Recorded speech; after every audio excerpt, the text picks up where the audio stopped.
Magandang araw mga kababayan, magandang araw sambayan ng Pilipino. Kasama niyo po ngayon si Ka Eric sa isa na namang episode ng Balita at Talakayan.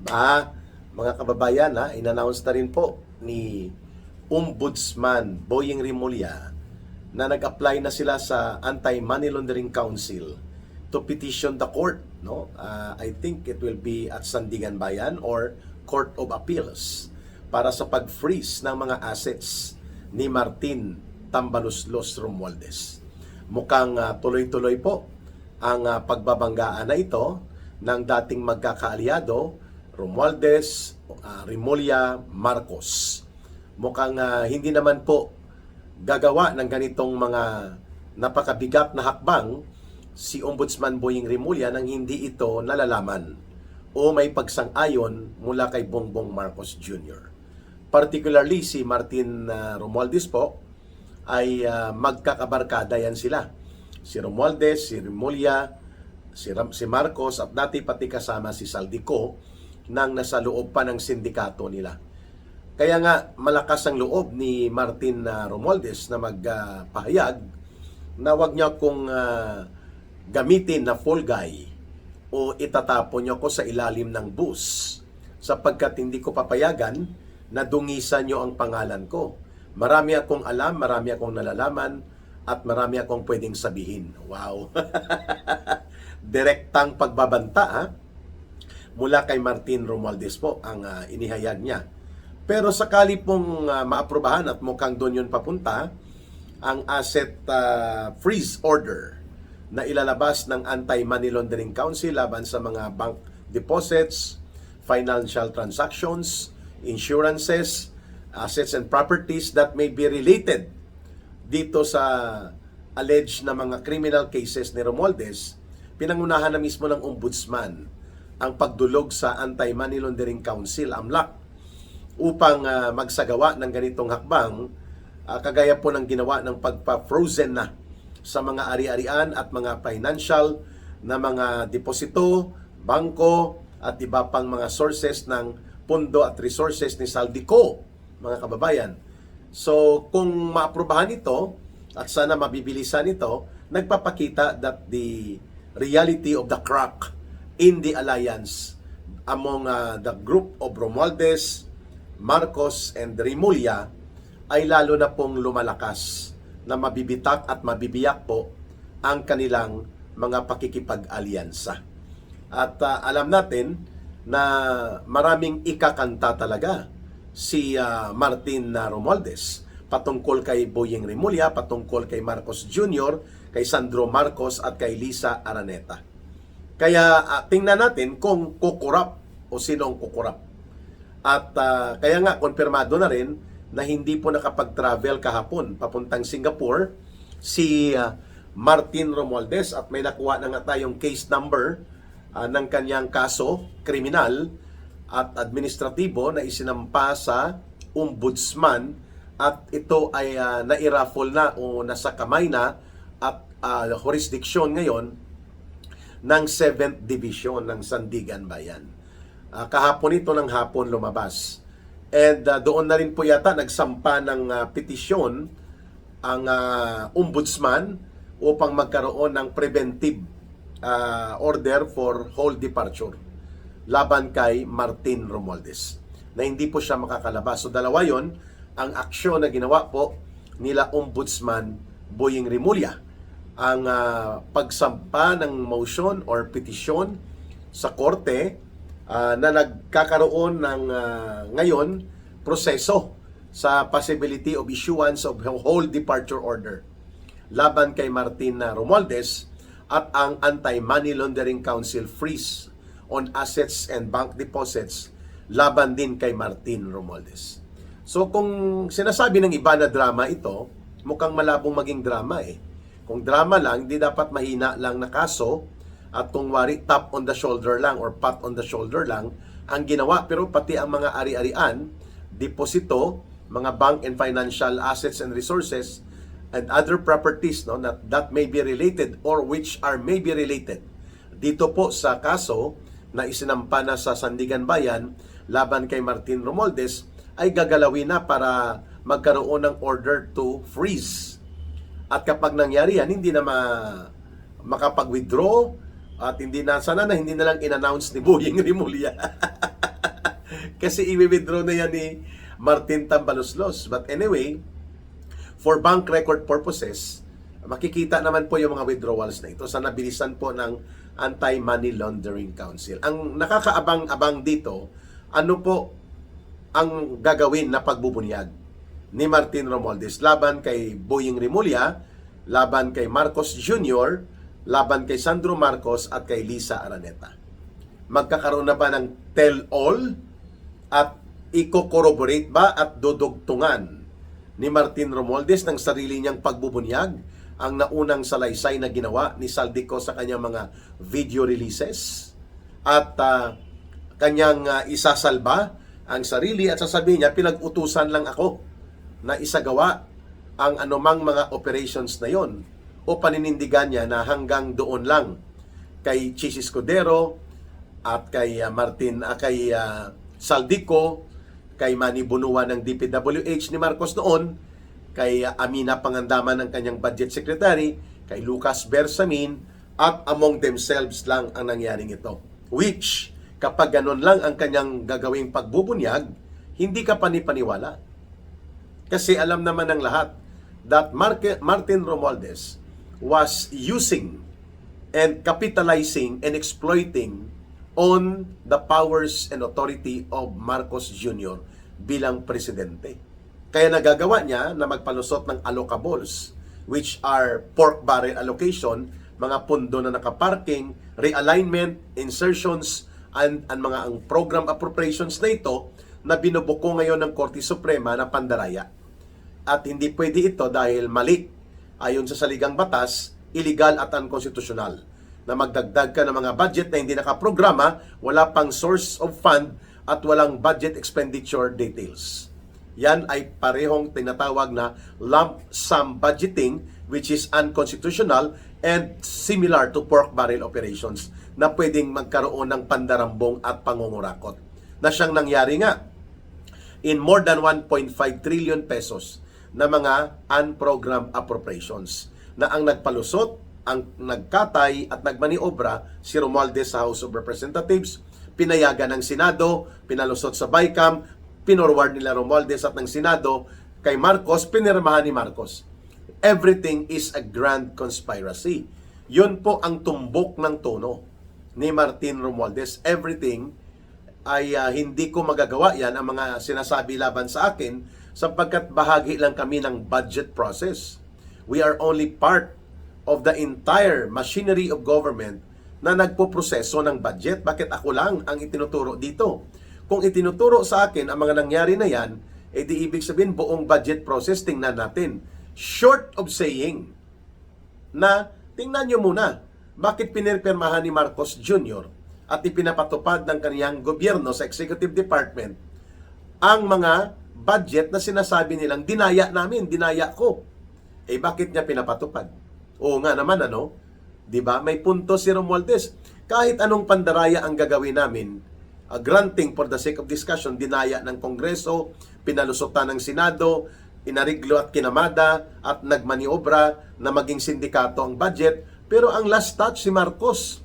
And imposible na hindi niya mapapansin. Diba? Sa kanyang unang pananalita noon, ng kanyang sinita si former President Rodrigo Duterte, nang ibinunyag niya na may mga butal-butal, may mga blanco ang budget 2025, sabi ni Marcos Jr., sinungaling si Duterte.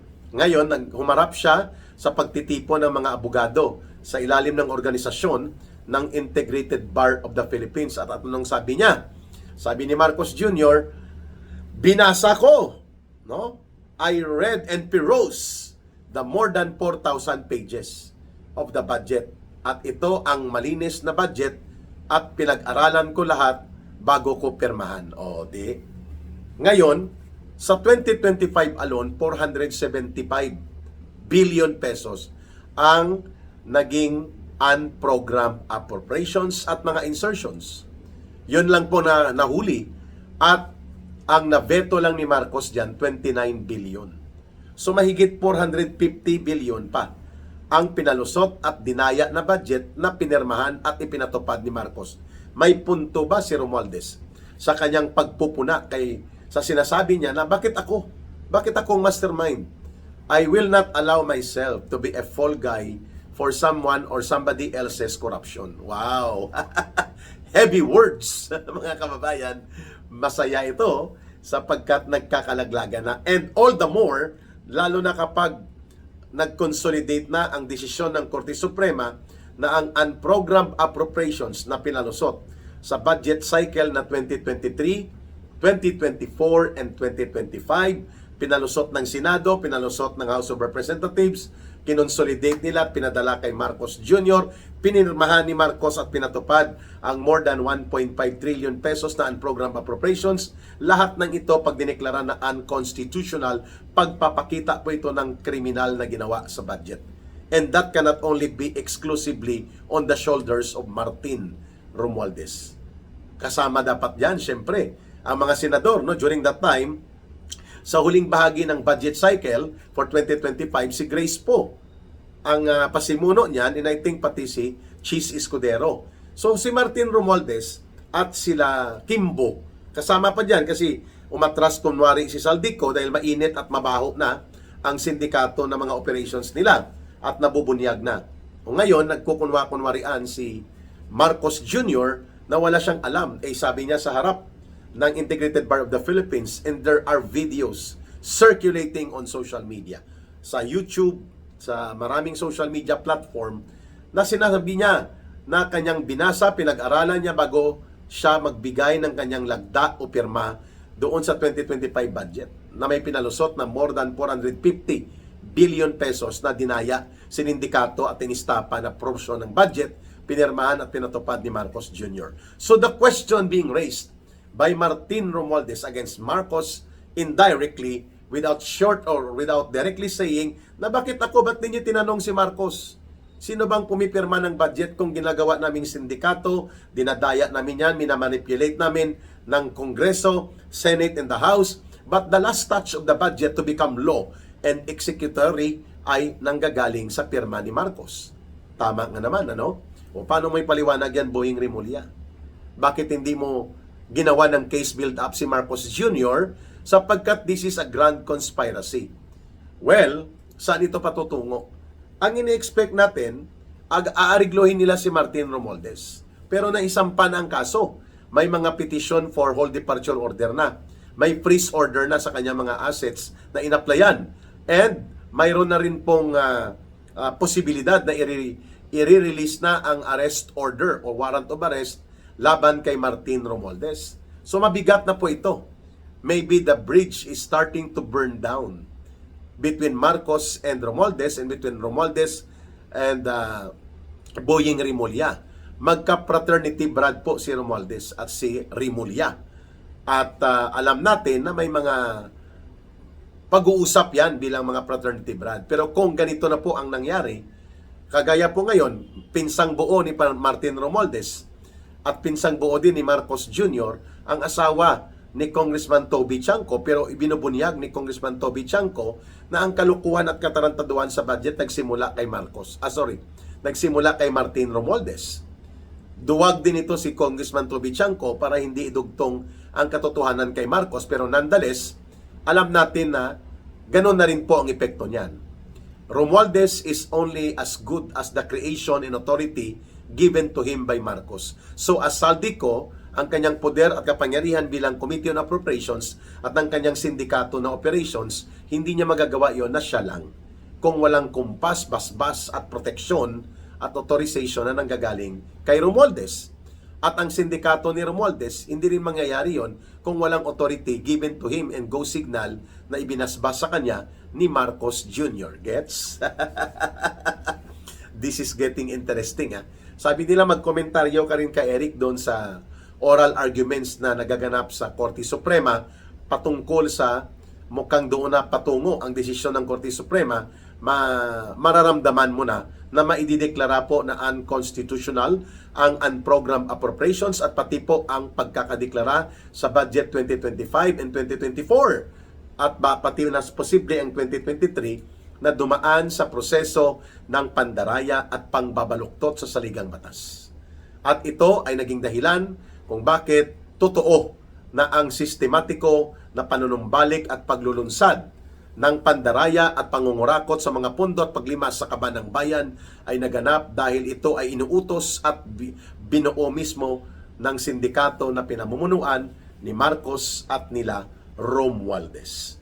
Sila Saldico, sila Kimbo, sina Dong Gonzales, sina J.G. Suarez, they are also accountable and liable criminally. But they are only secondary players. The primary and principal mastermind and author, yun ang may mabigat na pananagutan. Marcos and Romualdez. Will Chis Escudero be accountable? Mukhang doon na rin papunta, no? Ang kaso ni Chis Escudero will be similar sa kaso against sa kay Martin Tambaluslos. Magre-react ba dito at magkakanta at magbubunyag na rin si Chis Escudero? Si Saldico, hindi pa makumpirma, pero mukhang pinapanindigan ng gobyerno by the way that the Philippine National Police issued the latest bulletin that they are coordinating now for the possibility of the completion of the turnover via deportation from Czech Republic against Saldico. And more than that, wala nang balita. No? So si Saldico, kung magkakaroon na siya ng pagbubunyag via the omnibus affidavit na gagawin niya, malaking tulong ito. At lalo na kung ibubunyag ni Romualdez na ako lang, damay-damay na tayong lahat. Ganitong ginawa ni Remulla, ganitong kanyang bagahe, ganitong sindikato ni Marcos, ni Sandro, ng tatay, ni si Bongbong Marcos Jr., at pati po ng kanyang asawa at ang bayaw pa ni Marcos na kapatid ni Lisa Araneta. Martin Romualdez indeed knows a lot. So, mas mabigat na corroborative value of statement na magpapatotoo at magpapalakas sa pagbubunyag na naunang ginawa sa salaysay sa mga videos na inilabas ni Saldico ang magiging pahayag kung sakasakali mang paninindigan ni Martin Romualdez na totoo na pagbubulgar ang gagawin niya. Kaabang-abang ito sapagkat ang banggaan nila ay nalalantad sa Korte Suprema. Ang crack at banggaan ni Romualdez at Marcos at nila Remulla ay alam na alam ni Saldico at alam na alam din ni Martin Romualdez. Parang dogfight na to sa mga fighter planes, sa mga modernong teknolohiyang pangdigma. Pag sinabing dogfight, bakbakan yan sa impapawid at may mga patambling-tambling, may mga pa-circle sa mga abilidad kung paano magbira ng atake sa kalaban na fighter jets. So mukhang ganito na, magdodogfight na ba si Martin Romualdez laban kay Marcos, si Marcos laban kay Romualdez, si Remulla laban kay Romualdez, si Escudero laban kay Romualdez, Escudero laban kay Remulla. Ang tanong, anong gagawin ng taong bayan? Ano ang gagawin ng mga so-called gatekeepers of democracy? Ano magiging paninindigan ng malalaking mga influential groups such as the Catholic Bishops' Conference of the Philippines, such as the Iglesia ni Cristo, such as the Armed Forces of the Philippines, such as the Philippine National Police, at iba't ibang sektor ng lipunan? Mananatili ba tayong audience? Hindi ba tayo magiging participant para umusad ang pagbabago? Tanggalin ang mga nasa kapangyarihan pa, starting off with Marcos, sa pamamagitan ng pagtulak ng kanilang resignation, including Romualdez, at sila ay ipailalim sa hustisya at katarungan sa proseso ng batas at panawagan ng taong bayan? Hanggang audience na lang ba tayo? Hanggang kailan tayo manunood ng ganitong spectacle of political maneuverings? Pero, siyempre, nandyan ang katotohanan. God may have created the ways for people, for the Filipino people to see, but God will only lead us on the way, but to take the way. Ang gumawa ng hakbang upang suyurin ang pagbabago at pagsulong at pagunlad at ang pagtindig sa tama, hindi na pwedeng gawin ng Diyos yon para sa atin. It will be among us na mga taong bayan. Maraming salamat po sa inyong pagsubaybay, pagtangkilik, pag-promote, pag-like at pag-share ng ating mga videos at mga uploads at mga live stream sa Ka Eric Celis YouTube channel. Ganon din po sa ating Ka Eric Jeff Celis Facebook account. Maraming salamat mga kababayan, mabuhay po kayo, mabuhay ang sambayan ng Pilipino, at sana po ay magpapatuloy ang ating pagtindig sa katarungan at katotohanan. Para sa Diyos at sa Pilipinas nating mahal, mahalin natin palagi ang bansang Pilipinas. Walang ibang magmamahal nito kundi tayo ring mga Pilipino. May God bless everyone, and may Allah will be with those who are Muslim brothers and sisters. Maraming salamat. Bye for now. Ito po si Ka Eric. Mabuhay!